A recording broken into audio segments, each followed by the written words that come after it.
Konnichiwa. Welcome to the Jandals in Japan podcast. Hey, Catherine, how's it going? Kia ora, Jane. Super duper here.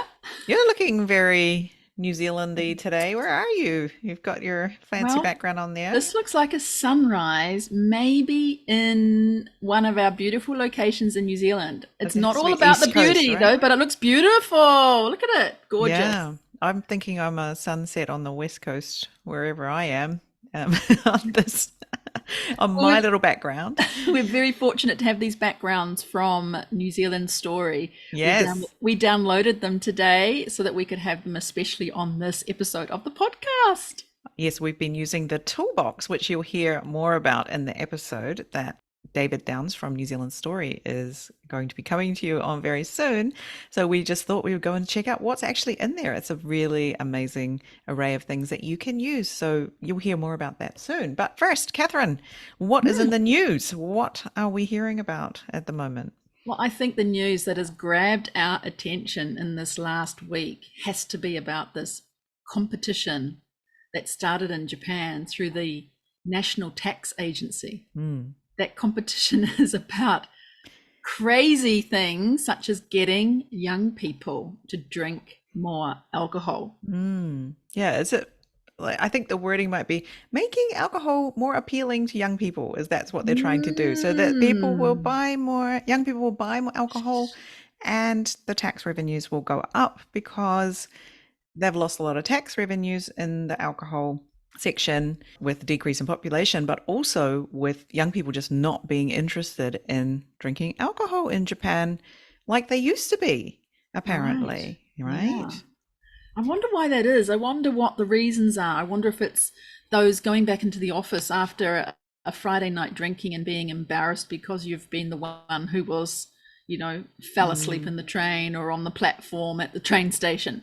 But I don't know what it is. Maybe it's just people are changing into healthy habits, and I hope that's the case. But what a crazy competition Yeah. idea. I think there's a lot of aspects where young people are just choosing not to buy into a lot of what older generations have done, whether it be buying Mm. a car, learning to drive is a thing. Like a lot of young people don't learn to drive these days, Getting buying a married, car, having getting children. married, all these things, right? They're Yeah. just like, well, I see my parents not that happy. Why am I doing this? I'm just going to do what I want to do. So maybe this is one of those things, Mm. and good on them. I think there would be a lot of countries in the world who would love their young people to not be so interested in drinking so Mm. much alcohol, which is an interesting Yeah. problem to have, right? And what I found very interesting was that this wasn't necessarily news in Japan. Yes. Strange, This wasn't is it? news about Japan. That's news outside Japan, but it's not actually news in Japan. Indeed. I think Yeah. I saw it in The Guardian first and shared it with you. And then I've seen it on LinkedIn, many people sharing it from Yeah. different countries. And most people's reaction is this is bizarre, or some are saying it's great, but I don't think they've really seen behind it. I see in The Guardian, they talk about the fact that people now, young people, as you're just saying, young people don't really need the alcohol to continue conversations and communication with their colleagues. Now that they're online, they can actually just do it in the new normal, supposedly, by getting Right. online like this, and they don't need non-communication, right? Drinking communication. So that's really interesting, but you're right how it was picked up overseas and not in Mm, Japan. Why yeah. is that? Yeah, right. It's just not considered Mm. the thing, and perhaps the tax agency didn't want it to be news, so it's not news. Could be. Mm. But yeah, I had to explain it to my husband who's Japanese, and he was like, "Yeah, I haven't heard that." And I'm like, "Really? You know all the news anyway?" He's a So real avid news yeah, he watcher, is a isn't he, and news listener? person. So, if he doesn't Yes, know about it, that's I'm pretty sure interesting. it's not major news here. So, yeah, that was interesting to me.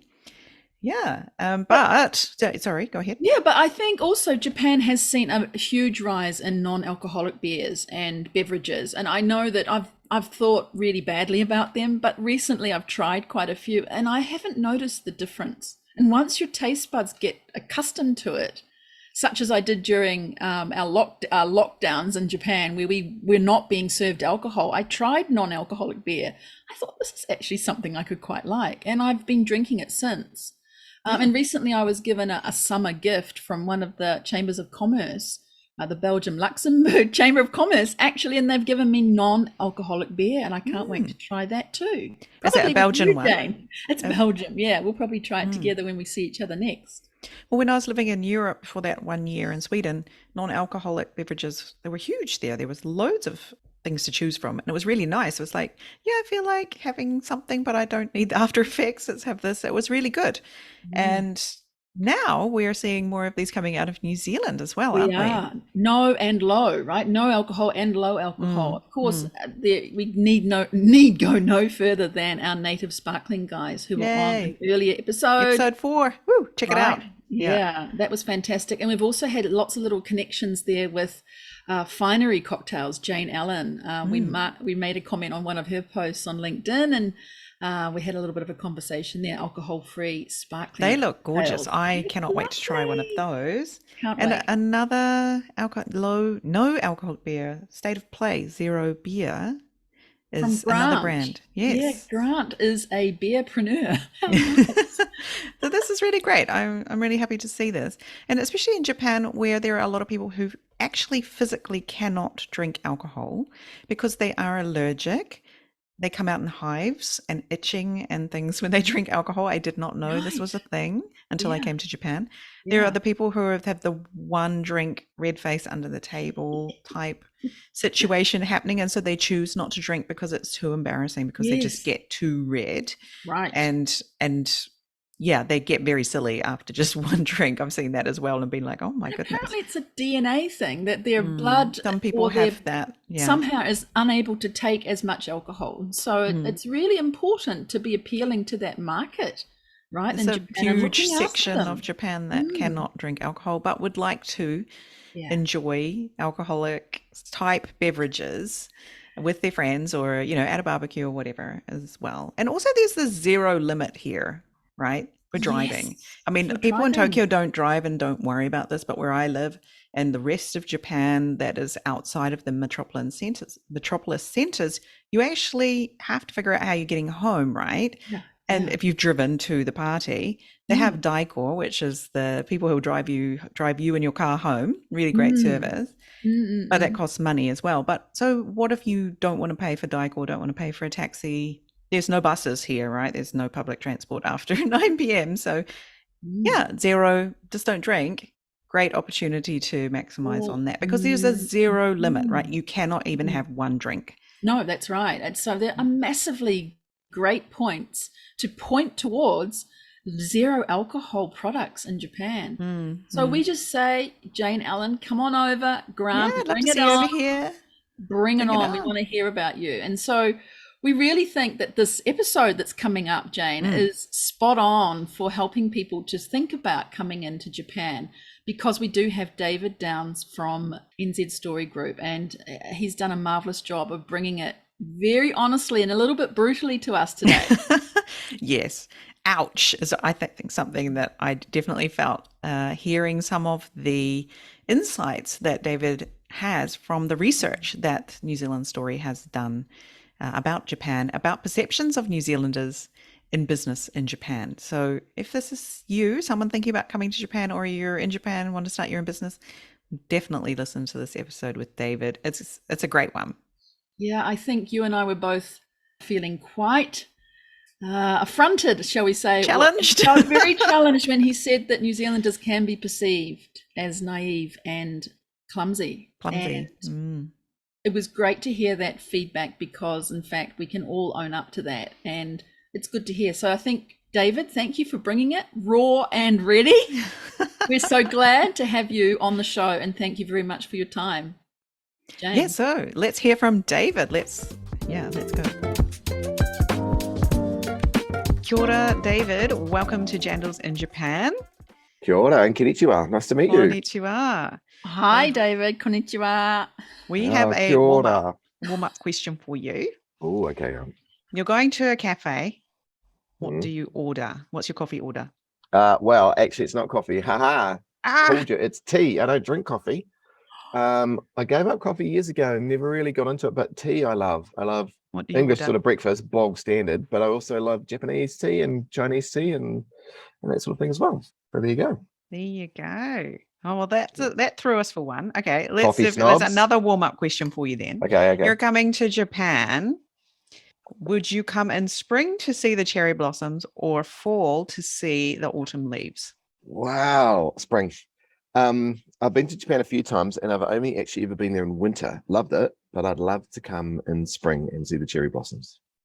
There you go. Super Yeah. duper. Yeah. Well, when you do come here and see it in the spring, we're going to look after you very, very bigly. Yay, that's cool. Can't How wait about now. me though? I'm kind of more. I love the end of summer when we get into autumn. So I actually quite like seeing those autumn leaves appearing and knowing that this brutal summer Yeah. that we have in Japan is coming to an end. But once The it promise of a starts, beautiful summer ahead. Oh, once it starts, you're in. yeah. But when it tones down a little bit through autumn, that's when I like that part of the season. How about you, Yeah. Jane? Definitely. My heart is just singing once the leaves start to turn Oh, really? because summer is gone. Goodbye, summer. Don't hurry back. That's me. Wow. Yeah, I love the autumn leaves. And also the food that comes out at that time of year is just really, really great. The autumn food in Japan is so Oh, delicious. really? Because See, I everyone didn't know loses that. their appetites over summer. It's so Yeah. hot and muggy and horrible that people lose their appetites. And so autumn is the time to eat in I will Japan. remember that. I pretty much remember eating most of the time I was there in the past, I and mean, it that's great all year was round, delicious, but of course. Yeah. autumn foods are very good. So yeah, maybe not something New Zealanders know about Japan, that autumn Yeah. foods are really delicious. It's a great time to come. If you What's can't an make it here for example the of an spring. autumn food? Would you mind telling me? Mushrooms. Okay. So many kinds of mushrooms cooked in rice. It's called takikomi gohan. And it's flavored rice with loads of mushrooms and things in it. What else we Yeah. got? Chestnuts made into all sorts of things. What else, Catherine? Fish. There's various kinds of fish that come out at that time of year. Yeah. They're fatty fish on their way back, so they're a bit different from when they leave in the spring. It's a foodie's paradise. Right. I believe you. I believe you. Sounds good. Well, David, we really want to welcome you on another episode of the Successful Jandals in Japan podcast. We're so thrilled to bring you today as CEO of New Zealand Story Group. We know you've been a big person in the book, studying and activating branding all your Yeah. life. And now you've brought it over the last, I think it's just over a year since you joined New It Zealand is. Study Group, It seems like it's Story Group. It's a historic study group. Yeah. It's just been about a year since you joined New Zealand Story Group. How's That's it right. going? Wonderfully well. I mean, I've been in the government system, if you like, for about 10 years, working for New Zealand Trade and Enterprise and a couple of other sort of agencies. And so I've been in and around kind of New Zealand international presence from a government point of view. The New Zealand Story Group, though, is another level. Again, it's really about, telling the story and branding the country. And that phrase, the New Zealand story, some people go, what the heck is that about?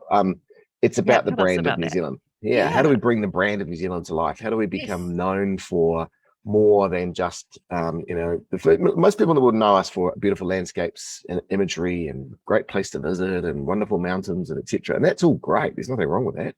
We're lucky, in fact, to have that as our platform. But we also need the world to know that this is a place where we've got culture and heritage and science and technology and trustworthy business environments and that sort of thing. Because if you're a New Zealand organization like an exporter or a education institute or whatever, you need people to know that yes, we do have Wi-Fi. And by the way, that's the sort of serious question we get asked every now and then in some of our surveys. Do you have power in New Zealand? Yeah. You have power in New Zealand? Yeah. And Wi-Fi. Yeah. And Wi-Fi. If I go there, will I have to, do I just wear like those grass skirts all the time? Literally questions like that. So we need to kind of expand, the perceptions of New Zealand to have a bigger scope. And that's kind of that's what our job is here to do. It's very interesting because I have conversations with taxi drivers around town in Tokyo. They never used to speak to me. And I think that's one thing I'm going to call out, that Japanese taxi drivers have changed over the years and they want to speak with their customers.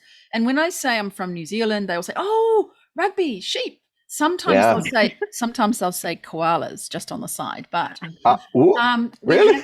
Yes. Okay. I say, no, that's the other one. That's the other island. The West Island. So we have heard from lots of guests that, there are people who are talking about clean green New Zealand. But what is New Zealand Story Group doing to recommend to New Zealand exporters about how they go beyond that lovely, and it is a great green clean New Zealand. We're lucky.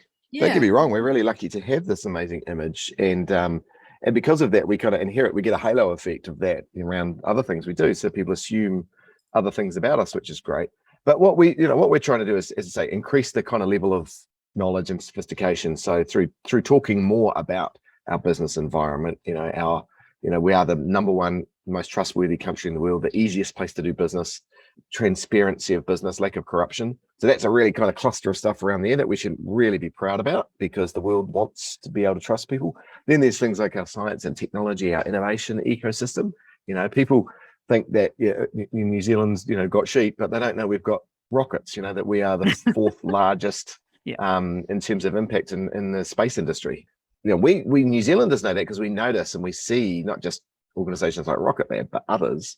Whereas the rest of the world needs to be educated on that. We literally just sent a probe to the moon the other week. It's like, wow, Hallelujah. okay. Right? Yeah. So we've got to talk much more about those sorts of things and fundamentally though, we've got to get our values across, like who we are as people. What do we stand for? What are those Who values? are we as a country? Well, we've done a really interesting project over the last 2 years, really, through COVID, around exactly that, defining the values of New Zealand, trying to kind of encapsulate it. And it comes down to, if you're a brand marketer, there's sort of a layered platform.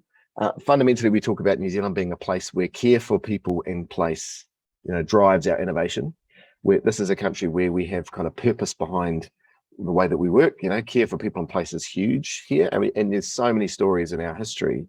And we use this idea of looking backwards into our history. It's a saying in Māori, you look backwards into your past and walk backwards into your future, because you need to know where you came from. And so those stories of New Zealand's innovation, from the very early settlers, the Māori who came here looking for a better life, the Pākehā, the Europeans who came here and changed the way work happens. The 40-hour work week was invented in New Zealand. New Zealand was the first country in the world to give women the vote. And those sorts of innovations kind of keep coming. The Whanganui River was recognised as a place that had its own sovereignty as an individual and could be protected and given the rights of a person. All these kind of really interesting innovations for the purpose of being, caring for people in place. And so that's the work that we've been defining. And then you turn that into a kind of a whole brand strategy. What are we going to do in terms of messaging for different types of sectors, etc. But that's, marketing stuff. But fundamentally, it's who you stand for. So New Zealand story, if we I'm a very visual person. How could we Okay. put it? I'll wave my arms around for you. Yeah, wave your arms around. But how could you explain how it sits with New Zealand NZTE and New Zealand tourism, for example? Right, Is it that's next good. to it? Is it on top? Is it an minute, umbrella? Or is it what is it? Clearly on top, that's what I'd say. But no. We are, the best way to think of us is we are a joint venture within government. So 6 government agencies, trade and enterprise, tourism, education, MFAT, so the agencies that operate internationally all came together nearly 10 years ago and went, wow, this, we need to collectively do a better job of talking about who New Zealand is and what we do. So they all put a bunch of money in a pot and said, let's set up a little agency that's across all of us, that's owned by all of us and informs all of us. So we serve all of them, we give them all content and information and stuff. But so yeah, it's a sort of a weird joint venture. It's quite in itself innovative actually. And I'm lucky to head the teams. We're only small, there's only about 15 of us. So we have to leverage those other agencies and the work that they do. And what we're trying to do is, lift the as I say, the knowledge of New Zealand through working with Trade and Enterprise or Education New Zealand or Tourism New Zealand or whatever it is, and kind of give them that extra lift.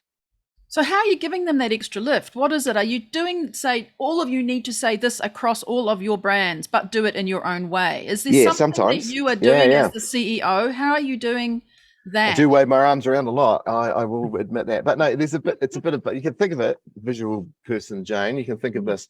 At the bottom layer is that brand value layer, so I consider us the kind of the guardians of the brand of New Zealand. So if you're out there, I might put a t-shirt with that one on, by the way, it's pretty cool.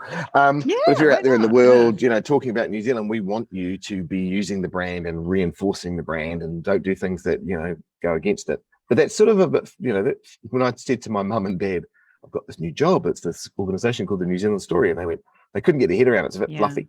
But so sitting on top of that is much more tactical, much more kind of obvious things. One is we have a really big image library, like photos and videos and infographics and stuff like that. So any New Zealand organization, be it an exporter or anybody, can jump in and download and use those images for free. We have a whole lot of content that we create in terms of like social media stories and little kind of press pieces and that sort of thing. We're always trying to get the media to play for us in international markets. We do a lot of market research. Pertinent to our conversation about Japan, we will go out, once or twice a year and do research on what do other countries think of New Zealand, and then we share that research with all those organizations that need it, because it's really important to keep on top of your reputation. And then we also manage the Fern Mark program, so the trademark fern of New Zealand, which is actually, just a little factoid for you, pretty much the most recognized symbol of New Zealand, much more than a kiwi, much more than our flag, more than a koala even, Catherine. It's recognized as being the symbol of New Zealand, and we protect that as a trademark in multiple countries, and we look after it. So, and we license it to New Zealand organizations and businesses that want to kind of proudly display that they're from New Zealand. So those are kind of the tangible things that sit on top, but underneath, as I say, it's kind of the more fundamental brand guardian. I might put that on business card. I like that. Yeah. The more I say it, the more I like it. Yeah. Can we be brand guardians too? Absolutely. You can be my brand guardian angels. How's that? Oh, love it. Love it. Yeah. Yeah. Guardian angels. There you go. Cool. Well, we want to talk about the Fern Mark, but just before we go there, Nice. what are New Zealanders saying about Japan and vice versa? Have you got anything that you can call out there that you've heard of? Well, in the last 2 years, obviously, COVID has completely changed the game for everybody in terms of normal relations. And through that period, we've been doing, as I mentioned, we do have a big research portfolio. So we do, in the lingo, quant and qual, so quantitative research, where you ask a lot of people some simple questions to give you some numeric values. And then we do qualitative research, which is a much smaller number of people, but you go much deeper and you can sort of have a deep conversation with a group of people. And we've been doing that, sort of 2 or 3 times a year over the last couple of years. And it's showing us really interesting things, that globally, New Zealand's reputation has actually pretty much improved in most countries. They see strong leadership, that they see the health response, particularly in the early days of COVID. We were held up as sort of a real example of what you should be doing. Interestingly, though, I will say that Japan is one of those markets where we actually went backwards a little bit in a few dimensions. And it was one of only a handful of markets where, yes, the reputation of New Zealand is still high, don't get me wrong, and it's in aggregate really high, but there were things that probably came out of the Japan research that sort of surprised us. And we still, you will know better than I do what it is, but it's things like, they saw us as perhaps a little bit naive at times. Again, this is just a small part of it, but, something we need to be aware of, because if you go in with the same message, and this is why we do this, if you're a New Zealand exporting company and you proudly go out there and go, hey, New Zealand did all these amazing things over the last couple of years, into a market that doesn't quite believe that, or where their perception is a bit different, then you're going to miss the opportunity. And we know that in Japan, we need, we're seen as a country to look up to. We're seen as a place where they know about our scenery, but they don't know that much more about us. Your koala comment is so true, unfortunately. They know we're beautiful, but they think we're small and isolated. And this is another thing, actually, just sort of, again, a quick aside. We New Zealanders have to be very careful we don't reinforce some of those myths. The small bottom of the world comment, which so many people use, actually doesn't do us any favors, because we're not small. The islands of New Zealand are pretty much the same size as the islands of Japan, which would surprise the heck out of most Japanese, because they assume, because when you look at a big map, it's all a bit hard to get your head around it. They just see a tiny little island next to a massive big island, and they think, oh, you must be, the size of Rarotonga. So that's the sort of thing we've got to be careful that we don't reinforce some of these narratives. And then the real challenge for us, of course, is with the border closures and those sorts of things. That has been, and again, you're both expats, that's a real challenge for us. We can't deny what happened, and we should be proud about some of the reasons why it happened, but we should also acknowledge the fact that it has an impact.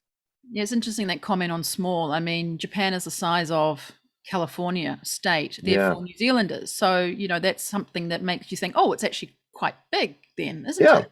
Right. Actually, so New not Zealand as small as sort you of would think. stretch from California all the way up to almost Washington state. So yeah. And we do this quite a bit. We talk about dispelling some of those myths of New Zealand. Yeah, we have a small population, but we have a big country. Yes. Our country is bigger than the UK, Yes. and Ireland combined. Mm. If Auckland, here's a little factoid for you. If Auckland was in the US, it would be the fifth biggest city in the US. And Wow. we have big cities here. But again, that doesn't come through in the research. People ask us questions about, do you have cities? What's there to do at night? Do you just sort of when the power goes off or whatever? So we've actually got to tell a complete story. New Zealand is a very, first world country with all the moving parts. Why aren't we telling these stories? Why are we not telling the rocket story? And why is that not showing on Japanese TV Yeah. here? You think about those things. What's happening that New Zealanders, exporters aren't actually telling? Are they being humble? Are they being that don't blow your trumpet? Are we just being typically Kiwi? Or is there something else there? I think there is a bit of that. There's a bit of that, a bit of us resting on our laurels of, hey, isn't it nice to be known as this beautiful country? And wasn't Lord of the Rings the best ad campaign we've ever had? Mm. But I think we have to be much more of, and just frankly, and my friends over at Tourism New Zealand will forgive me saying this, the bulk of New Zealand's spend on marketing goes into tourism. So of course people know we've got a beautiful place to live because we spend hundreds of millions of dollars telling them we've got a beautiful place to live. So, and work and play and visit. So that's no surprise, but we have to be much more deliberate in telling the story of our business environment, our education system, all these, the technology like you just talked about. It's got to be a deliberate choice, and we definitely at New Zealand Story are making those deliberate choices. We try really hard not to just reinforce the stuff that people already know about us. I had this call with a UK research company recently because we were getting some of their advice on what to do, and the guy literally said, "Look, Dave, the number one advice I can give you is there's zero incremental value on you telling people what a beautiful country you are and what lovely people you are, because we all get it and we believe it and we love it. Telling us What that else? again won't do. Yeah. What else you got? What else? Yeah, exactly. And that's Yeah. exactly it. And we go, oh yeah. you're Lots of right. countries don't have that, let's just say, and so they've got True. to do a little bit of harder work. So we just can't. What you're saying is, don't just rest on your laurels that we are clean, green, 100% pure, beautiful, wonderful. We've got to do more than that, and actually talk about it and be proud of stories. it, and be proud of it. And there's stuff that we take for granted because, again, I've lived and worked internationally as well, like you two, but lots of New Zealand companies haven't. They just sort of know our context. They don't realize that having a trustworthy business environment, being transparent and lack of corruption is actually a really big thing globally. Like they just go, isn't that just the way it is? Well, if you try traveling and going just about anywhere else and trying to set up a company or trying to file a tax return or whatever, and you'll realize how good we got it. So we should be very proud about the things that we just sort of take for granted a little bit. Is that where that sort of perception of naivety maybe comes from? Do you think, Catherine, this sort of like, oh, well, isn't everybody as uncorrupt as we are? Yeah. That naivety point's important. Like in that research I mentioned where we did Japanese perceptions of New Zealand, they do see us as a little bit clumsy, a little bit sort of hokey, a little bit naive, shucks. I'd have to say, having been on, many, many international trips and missions and seen how New Zealanders turn up, that you can kind of see where they get that from sometimes, We turn up and we behave the way we do here with each other, like I am with you, very familiar, bit of a joke, don't take yourself too seriously. It's kind of who we are as Kiwis, and we like that about ourselves. But in the wrong context, that comes across as, unsophisticated and naive. Time and place, isn't there? Yeah. And I mean, you would know, Craig and others in the New Zealand trade up in there in Japan and embassies around the world, they tell us that, for God's sakes, tell the New Zealanders to dress properly when they come here. A shorts event. Do not wear your jandals. Yeah. And carry a business card and know how to greet people. Well, we had that recently. One of the Jandals who came on, they didn't have a business card, but talked luckily with another earlier Jandal in the series and found out they needed business cards. So they whipped them up and came over and they used them all here. Yeah. So, we've printed them for people in the past, NZers when I was there, we would go, oh my God, you cannot go to this meeting without a business card. We'll go down the road and get you some. It is naivety. So we've got to be really, and that's why this research stuff is so important, because companies and all organizations need to know who they're talking to before they start talking. Right. So they should be getting into your site and looking at the research and the tools that you've got there. What else could New Zealand exporters, especially those coming to Japan, maybe in your eyes, David, top 3 things that they should know about New Zealand Story? And if it takes us into the Fern Mark, then that's brilliant. But there might be something else that you can tell us, the value that you can bring to them. And let's go there. That's fine. Let's go there. Well, definitely they should dip into, number one, research. and it's all free. Everything we do is free because we're a government agency, so they can just log on and download. And we're doing some more perceptions research at the moment, so there'll be some more coming out Oh, that's shortly. good to hear. Using our toolkit is a great way, and that's imagery and graphics and things like that. It's a great way to kind of lower the costs. Partly why we set it up is because we know that marketing is expensive and going out and doing your own shoots and stuff is expensive. So we've collated a really massive library of imagery of New Zealand, which we know works really well in certain markets, and we sort of really thoughtfully take the images and stuff and videos and that sort of graphics, infographics, which is part of that toolkit. Definitely, absolutely loud and proud, put New Zealand as the most business, easiest place to do business in the world. We are the least transparent, the most transparent country. Put those things on your presentations, put them on your website, because it means something. And then, yes, to follow your lead, thank you, Catherine, the Fern Mark is a really great way to then visibly attach to your brand to the brand of New Zealand. Because the brand of New Zealand, as I say, it's got a strong reputation in all countries. Actually, we're respected and seen as a viable player, even though we've got to increase people's knowledge of what we do. If you then display the kind of trademark firm, which is government backed, which is very important in some markets, including Japan, less important in others, but in Japan and other parts of Asia, the fact that it's a government program, when you scan the barcode or the QR code and you get through, you'll end up on a government website that says, we check this as a real company. They really do stuff. They come from New Zealand. That sort of stuff is a really valuable asset for you. It sure is. And I loved how you said before it's recognized. I think there's a video on your site, and I encourage any listeners to go and have a little look at that. There's a person walks around and shows some images of typical images of New Zealand. And one of them they show is the Fern Mark, and people recognize that as New Zealand. Whereas the other ones, the flag, the kiwi fruit, maybe they didn't understand those. Some of them got that right, but it was the Fern Mark, a dime a dozen, they got that one.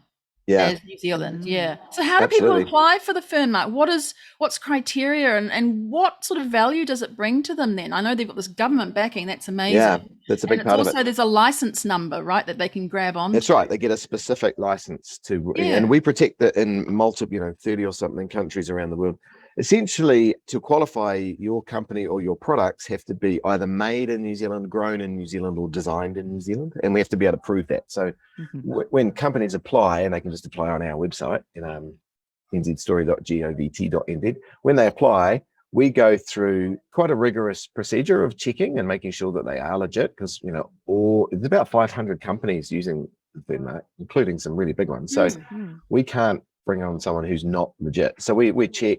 Our colleagues over at MPI will also check if it's a food product or an animal product. They'll check the provenance from that point of view and make sure it's follows all their procedures. There's a bit of effort that goes into making sure that you're legit, and that's because that's the consumer promise that we want to have. It goes to the values thing again. Like, who do we stand for? What do we stand for as a country? We stand for being trustworthy, transparent, open, welcoming, caring. Therefore, we've got to make sure that when we put that logo on something, that it stands for that. And is it just on products, or are services also able to do this? Yeah, services as well. And tech companies, for example, use the Fern Mark. Of that, how do tech companies do that? Yeah, interestingly, because I was talking to some tech companies about this, and because you can see, first of all, you can see a Fern Mark on a product packaging, particularly around food or pet food or nutraceuticals, healthcare, whatever, makes great sense. Tech product, I went, really? Well, that's interesting.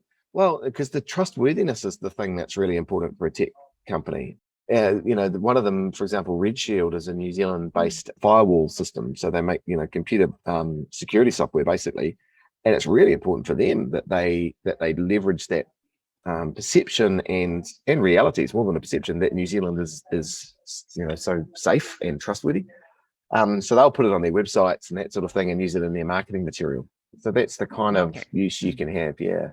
It's great that this is very regulated and protected. So if you do take the time to invest in getting this, I've got 2 lawyers in my team.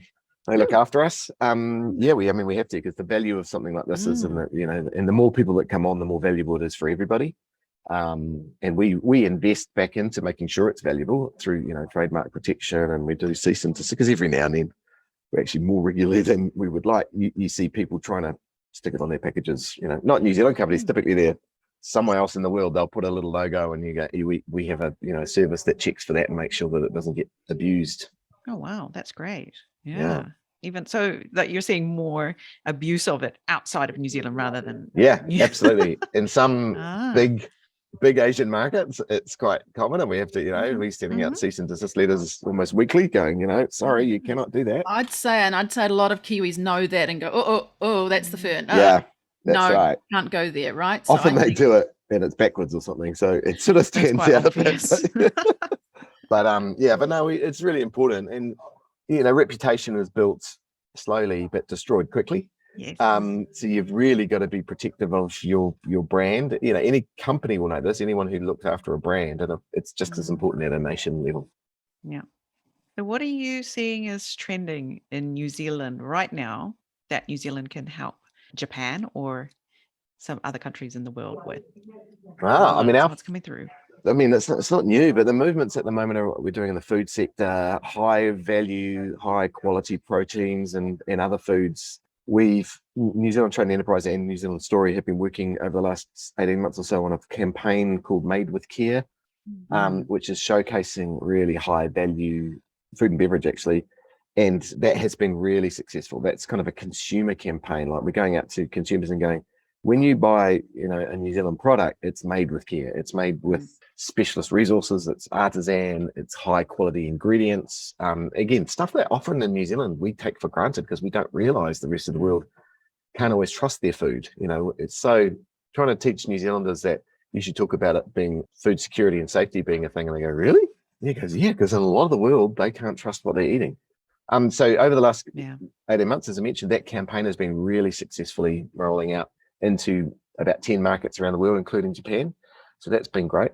I think the other big one here is the research, or the sort of the massive growth in the technology sector.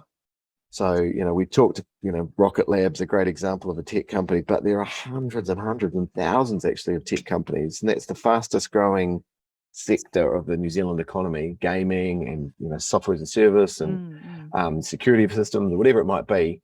So we've got a really good story to tell. And COVID has actually, in two ways, sort of really accelerated that sector. It's lowered the kind of barrier to entry. It used to be that if you were a tech company anywhere in the world, you pretty much needed to get up to Silicon Valley on a regular basis. That's no longer true at all. Not for investment, not for market visits or anything. So we, as New Zealand, now have access to all of the, Silicon Valley type investors, but without having to travel anymore. So that's really sped up the kind of the life cycle of businesses. And then talent's the other one. I know that, New Zealand's a very desirable place to live. And, getting people to want to live here is not the problem. Getting people to come and live here and enough of them, that's a challenge for us. So we're actually really spoilt at the moment in terms of, our brand and our kind of proposition is really strong. We need to now, get the people through. So those are two big things I'd pick. Food and beverage and technology is kind of the big things that we have growing. Are you seeing companies avoiding Japan because it's too hard, or for whatever reason? Are you seeing them? A little bit.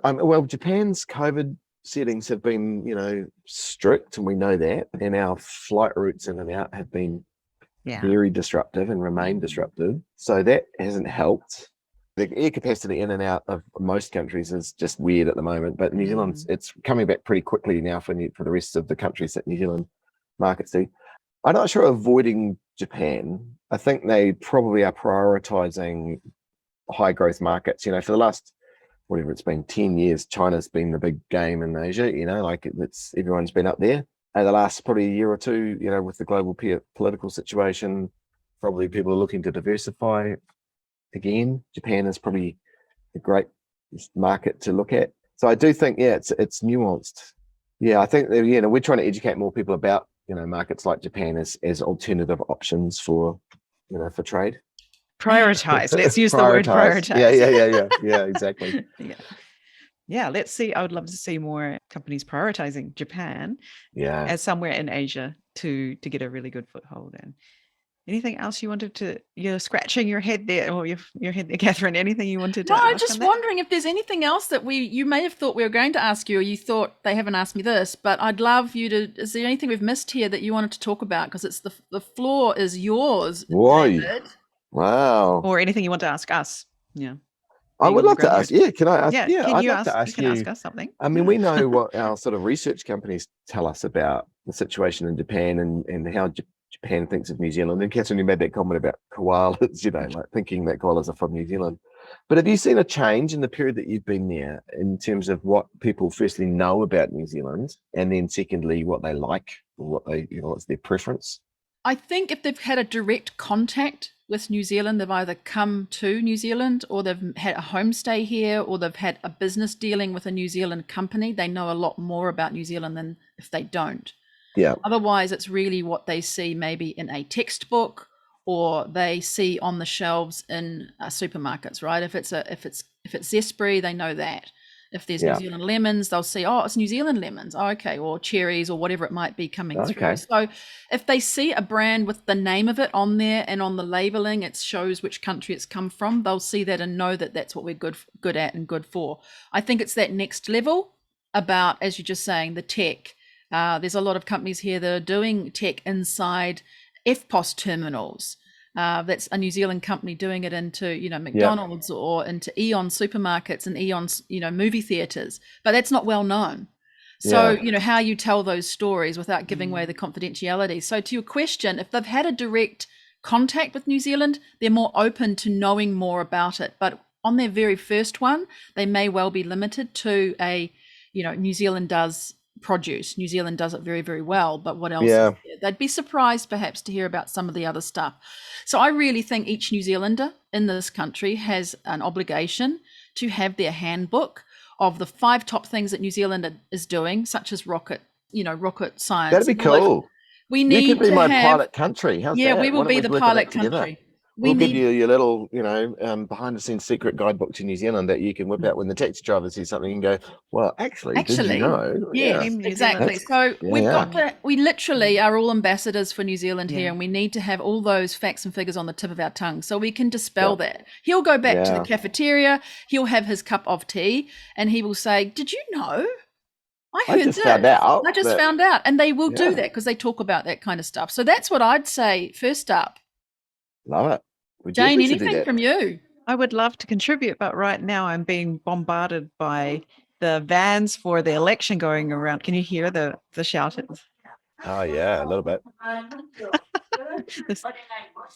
So we're having an election this weekend here in Japan. And one way that they like to promote themselves as candidates is to go around the neighborhood with their loudspeakers saying, vote for so-and-so, vote for so-and-so. It's the most archaic system of... We used to do that in the 70s, didn't we, in New Zealand? Yeah, and it's not needed anymore, but there is an elderly population who are obviously not online. So they're all, very, very New voters. New Zealand was a leader in doing elections. But, after, and this is what they're saying actually, David, which might be useful for you, is that after this election has finished, Japan will start to move a little bit more on borders and things like that, because they just kept it nice and calm. Don't do anything. Don't disturb the water during the election. And then after that, which we know is going to be the same government, a few changes in the ministers there, hopefully a few more women in the cabinet this time. Yeah. And then it just will carry on, but things will start to shift a little bit. And we know that Japan being Japan, they will have already done their preparation on that. They're just holding it and waiting for the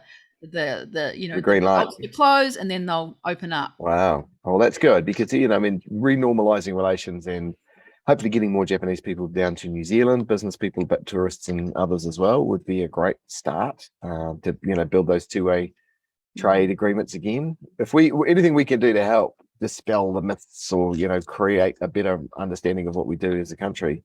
I do love the idea of creating a little book that goes out to all the expats. And here's some facts and figures and some new things you might not have known, because since you've left New Zealand, there'll be all this new thing in the tech sector, for example, that might be very different. I haven't made it back for 3 years now, obviously, for various reasons. So I would love to get back and see what New Zealand is like today after 3 years of not being able to get back. Yeah. Great. Yeah. Right. David, I will welcome you if you get me out there for your cherry blossom festivals. Well, David, any promotions or activities, webinars, things that you've got coming up at New Zealand Story Group you'd like to let us know about that we can promote for you here? Thank you. Yeah, we do webinar-y stuff quite regularly, which is great. The next one we'll have is on July the 27th, and that is a webinar about Australia. It's a very deep dive into that country that market and their perceptions of New Zealand. And we, we've got a webinar to sort of take people through that, and then we'll release that on our website. We also are doing a global, I mentioned earlier, 10 international markets, including Japan. We've been doing that every year for the last 2 or 3 years because it's things have changed so fast. And we'll do another one of those at the, I think the field work's happening, nowish, in terms of we're out asking people what they think, and that will wrap that up into another big kind of release, probably about the end of August, sometime August, September. That's great. Yeah, so those are the research work. We're also we've just published or about to publish some new video content and a whole lot of new graphics and imagery of contemporary New Zealand. It goes back to that point about trying to show more than just mountains and beautiful lakes. We've got lots more shots of cities and dynamic, interesting urban environments and things like that. So go back and have a look at that sort of stuff. Fabulous. As well. It'd be great. Yeah. I also saw, I came across my path, NZT are doing a webinar next week, how global shoppers view New Zealand F&B and their attitude. Yeah. That's so out of the I've actually care. locked into that, sustainability. So I've got that one to go to next week. Well, that's fantastic. Yeah. Anything else to close out there, David? Oh, it's so nice to talk to our expat colleagues around the world. And I mean, you made the point. You said it yourselves that you are ambassadors for the country, and we appreciate it. You don't have to, but we love it that you do want to.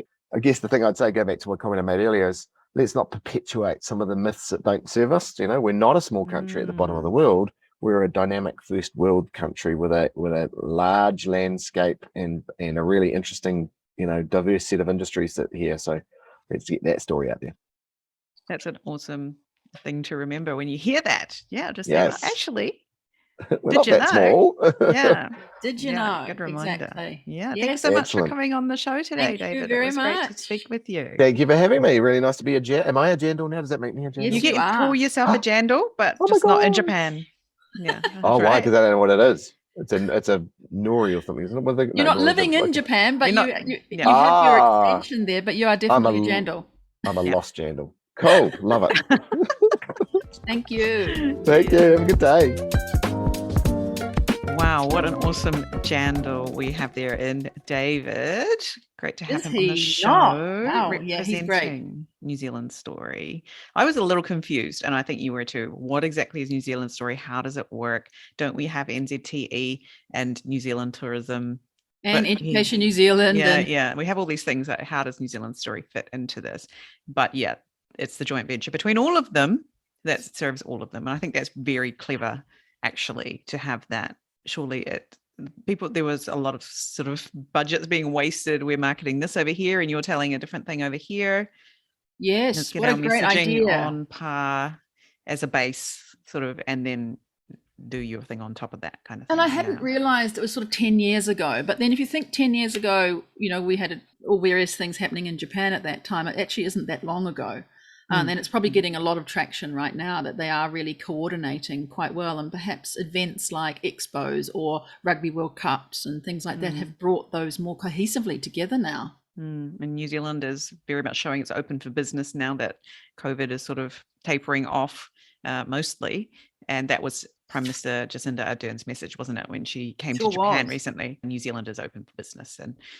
And yeah, we have Wi-Fi down there in New Zealand, by the way. That was a bit of a shock, but that is shocking. And grass skirts, goodness me. Yeah, the power does not go off at 9:00 when the sun goes down. And, oh my goodness. But there you go. I mean, if this is what they're hearing in their activations of the market research, then this is what we need to be aware of. And I really think the idea that we shared about having all those facts and figures on our person as Kiwis in Japan, we should really have those handy to say, no, actually, we are doing this and we're doing that. And I think that's part of what we're doing here on the podcast, is to share this information as well, Jane. Yeah. Also, like updating yourself if you've been overseas for a wee while, like we have, refreshing yourself on what is actually happening in New Zealand now.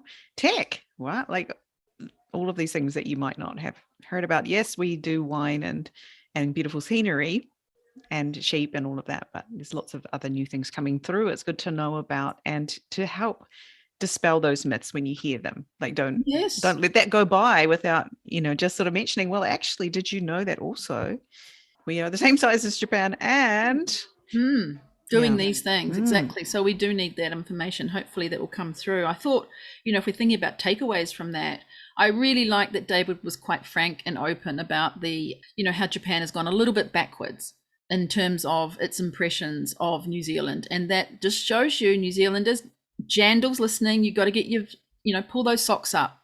Do not rest on your laurels. What did he say? Naivety, Jane. There was that naivety comment, which... That word, naivety. Yes. Yeah. And clumsy. Yeah. Naivety and clumsy. Yeah. And that sort of, to me, is like, that sort of hit. And I thought, well, maybe we are. It's good to be friendly as a Kiwi, and it's good to show that.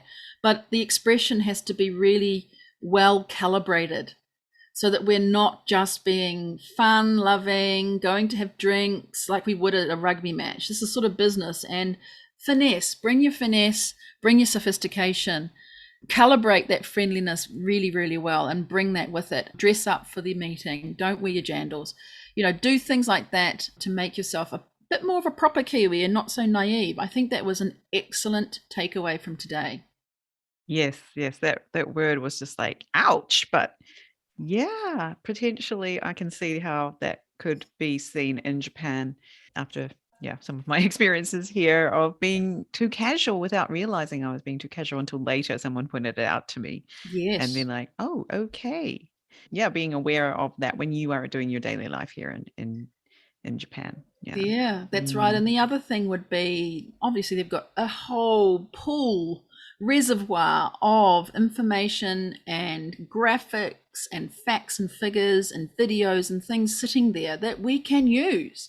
Yeah, it's all available to you. It's all paid for by the New Zealand government. So get in there and see what's available for you to use and cut some of those marketing costs that we have. Yeah, if you want to use the New Zealand brand, there are materials that are available for you to use. And be aware that the Fern Mark is not yours to use unless you have got your registration done. Find out how you can do that. And find out, and I think that sounds like it's, really a massive thing that's going very, very well. 500 companies have that Fern Mark. Whoa. Who doesn't in this group? Who's listening and hasn't got it? Let's get that done. Government backed and licensed. I mean, that just shows you, it backs up that point about transparency and being the easiest country to do business with. Well, if you are, why are you not showing it with a brand that's recognized? Fantastic. I loved that. And it could be a service too, right? And so that explanation of how your services, a New Zealand company, could be tech, could be, like anything. Let's do it. It could also be Fern marked. So don't count yourself out if you are a service and not a product that has a label that you can stick it on. Yes. Well, those were my takeaways, and I think they've got a few things coming up. David mentioned some webinars. We heard also from him offline that they're doing something else interesting in the audio space. So we look forward to promoting that a bit later on.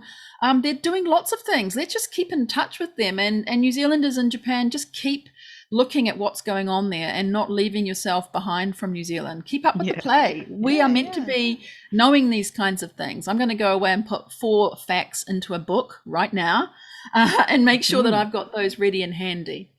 Yeah, it'd be good to share some of these facts that we find out. Maybe we'll put them up on our newsletter or put them in our social media. So make sure you subscribe so that you can get them too. You don't have to go looking for them. We will get them for you and deliver them to your inbox. We will. Thanks, everyone. Cheers. See you next time. Bye. Bye.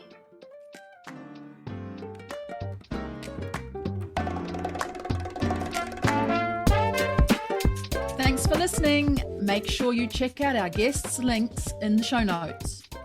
This podcast is brought to you today by Catherine O'Connell Law and Pod Launch with Jane.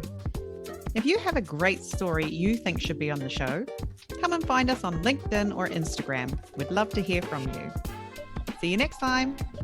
Mata ne!